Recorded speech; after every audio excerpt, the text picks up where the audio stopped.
আজকে আমি এমন একটি জায়গায় দাঁড়িয়ে আছি যেখানে জড়িয়ে আছে আমার শৈশব আর কৈশোরের সেরা দিনগুলো। যেখানকার প্রতিটি ইটের দেয়ালে, প্রতিটা ধূলিকণায় জমে আছে আমাদের কত স্মৃতি, কত হাসি আর কত না বলা গল্প।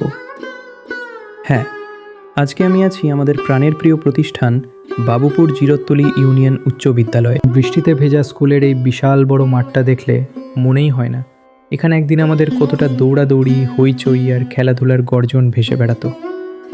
এই ভেজা মাঠেই তো ধুলোবালি মেখে ফুটবল খেলে কিংবা আড্ডায় মেতে কেটেছে আমাদের জীবনের সেরা বিকেলগুলো।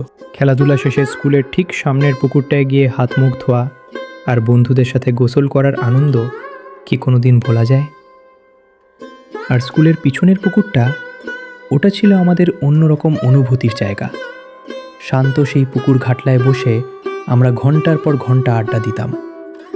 ওখান থেকে তাকিয়ে যখন দূর থেকে পুরো স্কুলটাকে দেখি, সত্যি মনটা এক অদ্ভুত শান্তিতে ভরে যায়। স্কুলের বারান্দাটা ছিল স্মৃতিতে ঘেরা। বৃষ্টি হলে এই বারান্দায় দাঁড়িয়েই আমরা আকাশপানে চেয়ে থাকতাম, ফিসফিস করে বন্ধুদের সাথে আড্ডা দিতাম। আর ওই ক্লাসরুমগুলোর কাঠের পুরনো বেঞ্চ, যেখানে বসে স্যারদের শাসন আর মমতা ভরা স্নেহে আমরা প্রতিদিন একটু একটু করে বড় হয়ে উঠেছি।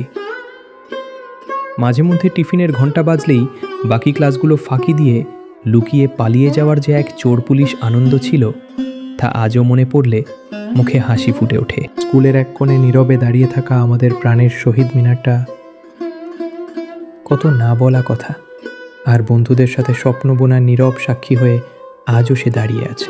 পাশেই রয়েছে আমাদের প্রথম পাঠশালা, বাবুপুর জিরোতলি ইউনিয়ন সরকারি প্রাথমিক বিদ্যালয়।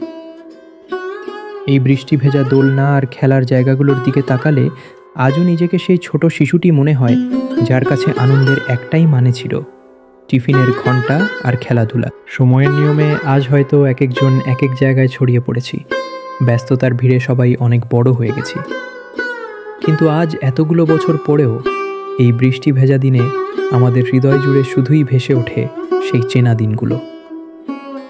জীবন আমাদের যেখানেই নিয়ে যাক না কেন, আমাদের শৈশব, আমাদের শেকড় আর অনুভূতির ঠিকানা কিন্তু একটাই, আমাদের ভালোবাসার বাবুপুর জিরোতলি ইউনিয়ন উচ্চ বিদ্যালয়। এই স্কুলটিকে ঘিরে আপনাদের কার কার ছোটবেলার স্মৃতি জড়িয়ে আছে এবং কে কত সালের ব্যাচে ছিলেন কমেন্ট করে জানান। ভিডিওটি ভালো লাগলে বেশি বেশি শেয়ার করুন। ধন্যবাদ।